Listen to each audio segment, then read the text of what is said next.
បាទសូមគោរពជំរាបសួរបងប្អូនអ្នកសិក្សាភាសាអង់គ្លេសបាទសម្រាប់ថ្ងៃយើងទាំងអស់គ្នាបាទថ្ងៃនេះយើងចូលមកដល់ថ្ងៃទី2ថ្ងៃ304ហើយបងប្អូនបាទហើយថ្ងៃនេះខ្ញុំបាទសូមធ្វើជាបន្តមេរៀនយើងបន្តទៀតគឺឃ្លានេះគឺតកតងដោយពាក្យថា take បងប្អូនណាបាទអូខេហើយសម្រាប់បងប្អូនយើងដែលមានសភៅនេះនៅក្នុងក្តៅបងប្អូនយើងបើកមកទំព័រទី179រៀនទាំងអស់គ្នាណាបាទហើយមេរៀនយើងគឺដល់ពាក្យឃ្លាល្អៗច្រើនណាបងប្អូនឃ្លានិយាយអញ្ចឹងយើងថ្ងៃនេះយើងនិយាយតកតនឹង take បងប្អូនបាទដូចពាក្យ take picture take drug take care take ages អញ្ចឹងពាក្យដែលផ្ដើមដោយ take អត្ថន័យវាល្អសម្រាប់យកទៅនិយាយប្រចាំថ្ងៃណាបងប្អូនបាទអញ្ចឹងបងប្អូនយើងដែលត្រូវការសភៅនេះអីអត់ទាន់មានសភៅឆាតបានណាឆាតសួរអាចជាវបានណាបងប្អូនទិញមួយក្បាលហ្នឹងរៀនមួយជីវិតបងប្អូនបាទអូខេហើយវាមានឃ្លាល្អច្រើនមិនរៀនគួរឲ្យស្ដាយណាបងប្អូនបាទអូខេតោះឥឡូវយើងចូលមកឃ្លាដំបូងបាទបងប្អូនឃ្លាដំបូងគឺពាក្យថាងូតទឹកនេះជាធម្មតាវាមិនអាចប្រើពាក្យថា have a shower ក៏បានដែរតែមួយទៀតយើងអាចប្រើពាក្យថា take a shower ក៏បានដែរ take a shower ងូតទឹកអូនេះម៉ែងូតទឹកយំណា alright អញ្ចឹងឧទាហរណ៍គេថាម៉េចខ្ញុំតែងតែងូតទឹកមុនអាហារពេលព្រឹកអ្នកណាខ្លះដែលញ៉ាំអ្នកខ្លះញ៉ាំពេលព្រឹកហើយបានងូតទឹកអ្នកខ្លះងូតទឹកបានញ៉ាំពេលព្រឹកបាយពេលព្រឹកអញ្ចឹងអង់គ្លេសគេថាម៉េចបងប្អូនបាទគេថា I usually take a shower before breakfast I usually ខ្ញុំជាធម្មតា take a shower ងូតទឹក before breakfast ចឹង before breakfast នេះមុននឹងញ៉ាំអាហារពេលព្រឹកយើងអាចនិយាយថា before I have breakfast ក៏បានដែរយើងអាចនិយាយទម្រង់ថា before breakfast I usually take a shower ក៏បាន I usually take a shower before I have breakfast ក៏បានដែរស៊ីសងលើយើងអ្នកឆ្នៃឯប្រយោគណាបាទរីឯពាក្យមួយទៀតសាកល្បងបើយើងសាកល្បងយើងចង់ដឹងថាយ៉ាងម៉េចយើងអាចប្រើ take a chance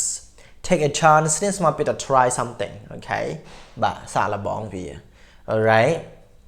ឱកាសវាមិនមែនជាតែមានទេអញ្ចឹងសាកល្បងណាខ្ញុំមិនប្រកាសថាខ្ញុំជោគជ័យទេតែខ្ញុំត្រូវតែសាកល្បងអូខេបាទនឹងជោគជ័យឬអត់យើងមិនដឹងតើសាកល្បងណា I'm not sure if I succeed or not I'm not sure if I succeed or not but I must take a chance or I must try okay so take a chance ស្មើនឹងពាក្យថា try អូខេព្យាយាមសាកល្បងទៅរួចមិនរួចតិចទៀតដឹងណាអូខេបាទមកពាក្យមួយទៀតគឺពាក្យថាអង្គុយជាធម្មតាយើងប្រើពាក្យថា sit down អីចឹងមកក៏ប៉ុន្តែមានពាក្យមួយគាត់ take a seat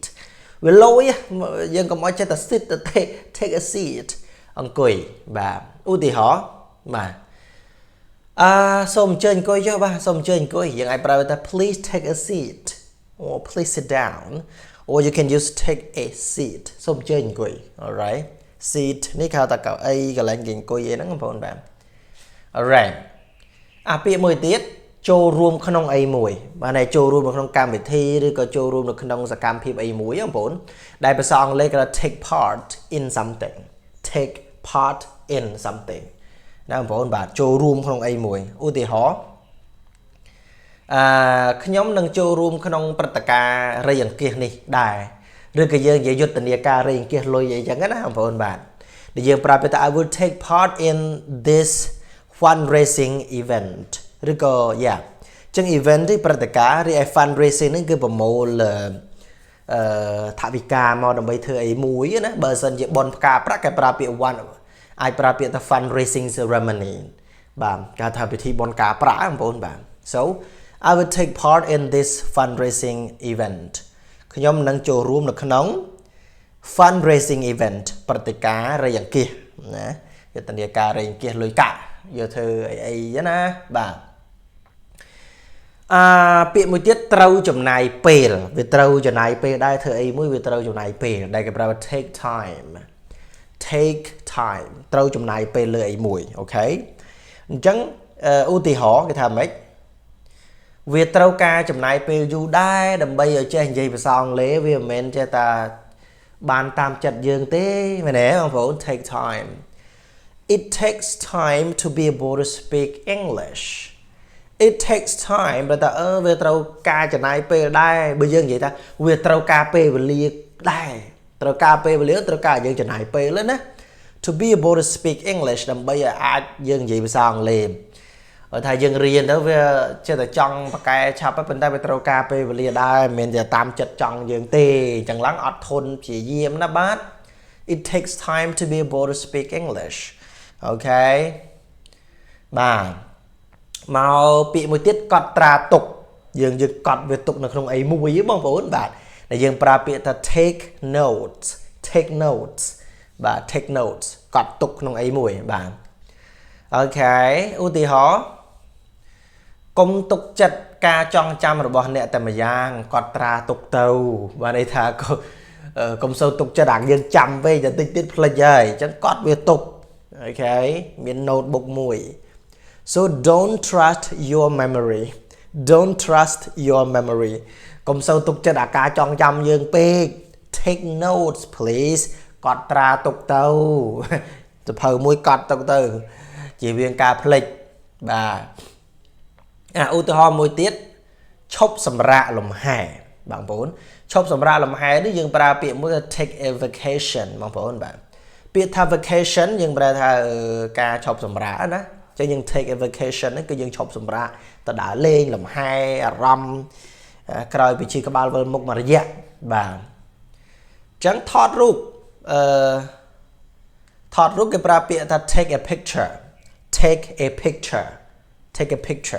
alright ឧទាហរណ៍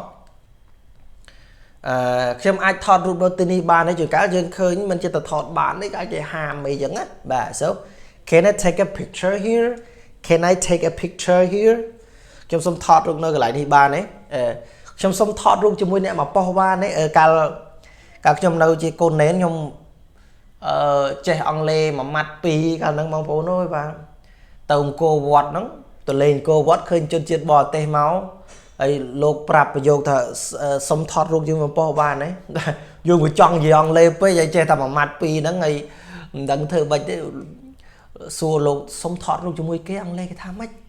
លោកថា Can I take a picture with you Can I take a photo with you សុំ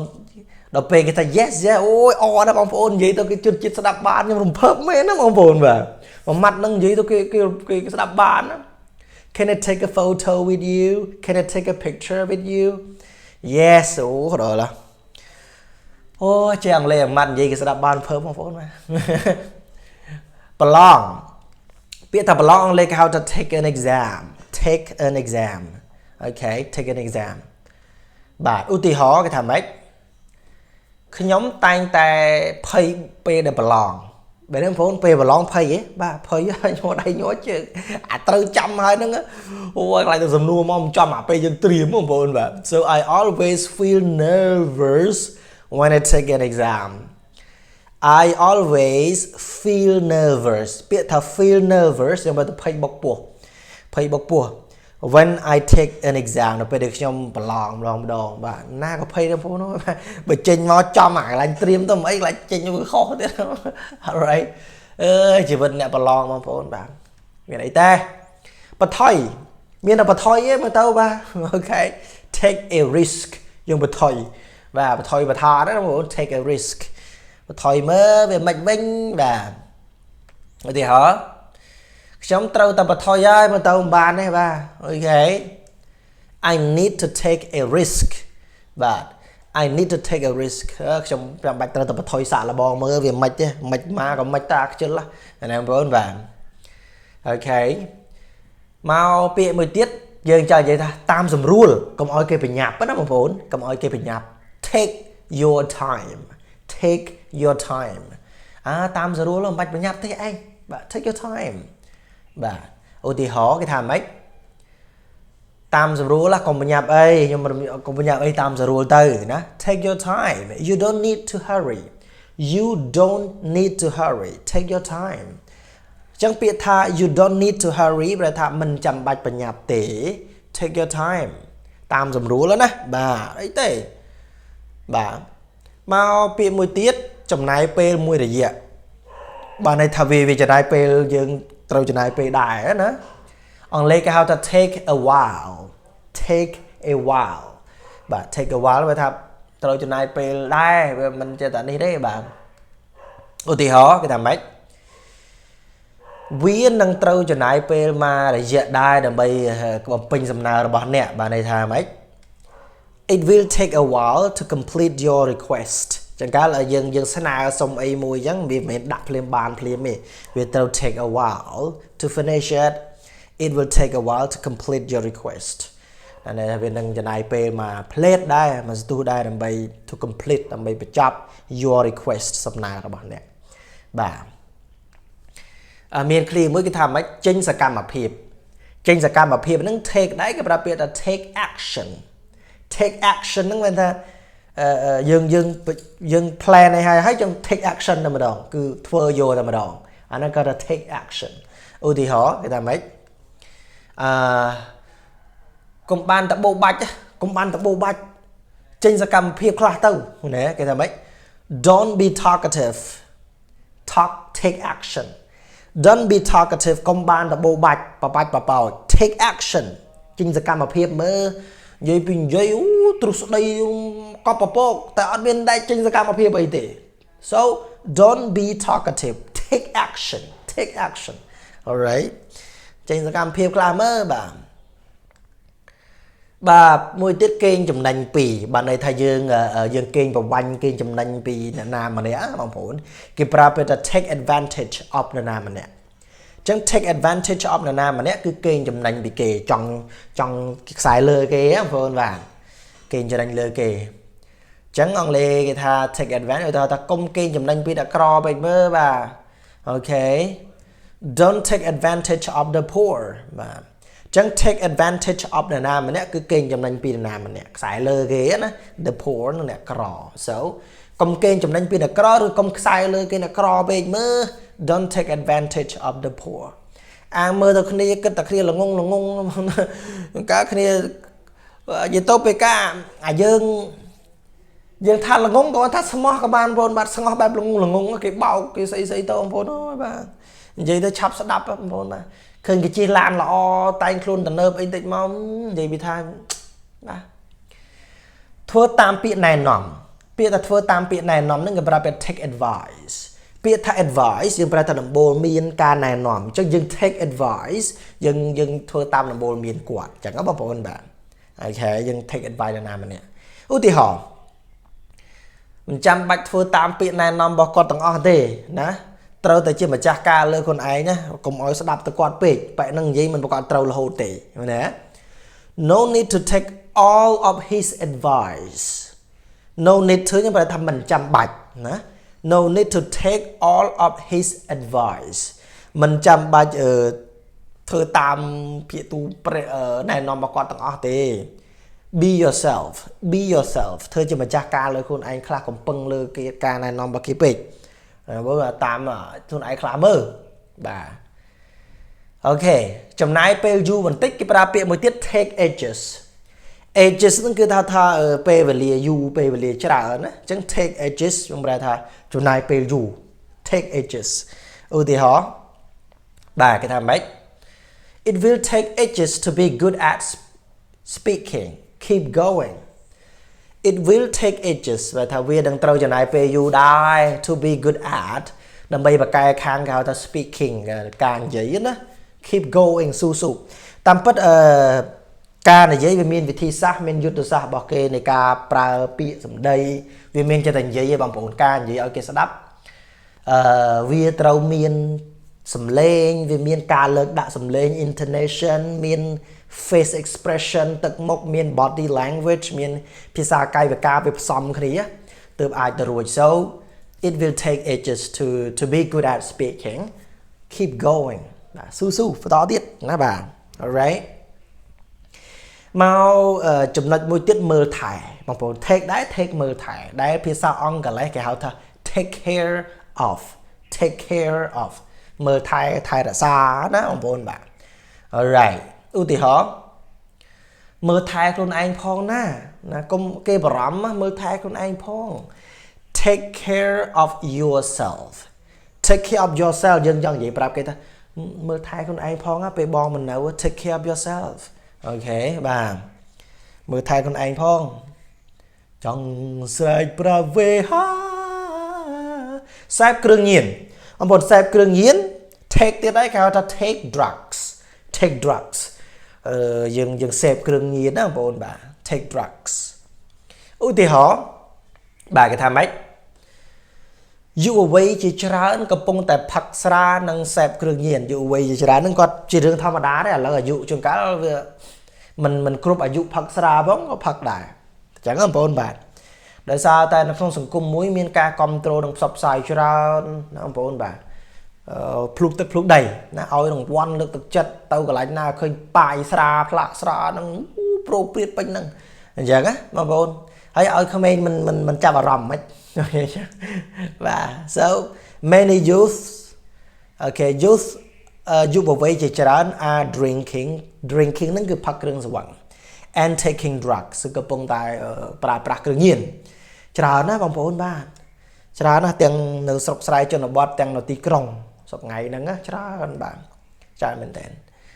hai bạn gì tôi về hát pran bằng phổ bây giờ hát pran thì ai pranจะ take exercise do exercise take exercise các bạn này thì từ tới chúng ta biết do exercise ok xem khôi riêng ở hay bà khôi riêng ở lấy nhé bà bắt đầu mà khai ấy bênนี้เราหัดปราณnói bà khôi riêng ở lấy nhé nèยังไงปราbiết I am out of shape I am out of shape នឹងរៀងវាស្អាតដល់ពេល out of វាអស់រៀងវាក៏ត្រីក៏ត្រូលអស់លេងណា so I'm out of shape now ឥឡូវហ្នឹងខូចរៀងអស់លេងមិនចឹង it's time to take exercise it's time to work out it's time to do exercise ដល់ពេលហាត់ប្រាណបានបាទរៀងកធីក៏ត្រូលបាទខ្មាស់គេហ្នឹងហ៎